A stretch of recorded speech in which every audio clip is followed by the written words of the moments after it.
we have decided to get out of rabbits. So we sold all of our brood stock, cages, drinkers, feeders, our hairpins that were running out on the field, and the rabbits are now gone, and we're not doing rabbits anymore. That was a project that Sandra wanted to undertake, and we decided to undertake it and went with it for, gosh, I guess we had them a year. Yeah. I think we had the rabbits around a year. And it ended up being something that we just didn't necessarily enjoy or like or fit into, what we were doing here. Rabbits are a great enterprise to get into. They're small, easy to manage. You can manage them out on grass. And, it's not that they're difficult. But it was just something that we didn't particularly enjoy or want to spend a whole lot of time doing. And that brings up a point that I think needs to be made, particularly to folks that are just starting out. You can watch YouTube videos and you see guys doing pasture poultry, you see guys doing pigs on pasture, you see guys doing cattle, you see guys doing rabbits. And it's real easy to kind of fall into this trap of thinking, I want to do that, I want to do that, I want to do that. And then you kind of get yourself stuck doing a little bit of everything. First off, you don't have to do everything.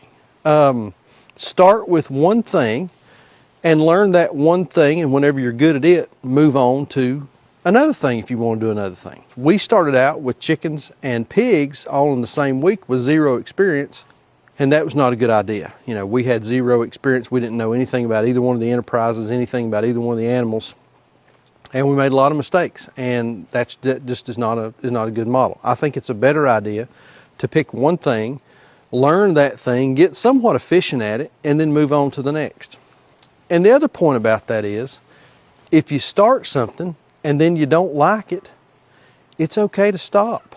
It's okay to let it go. If you get into doing pigs and you decide, well, man, pigs they're too much work, they tear up my land too bad, they're too expensive to feed, I can't sell pork, whatever the case may be, it's okay to let that go.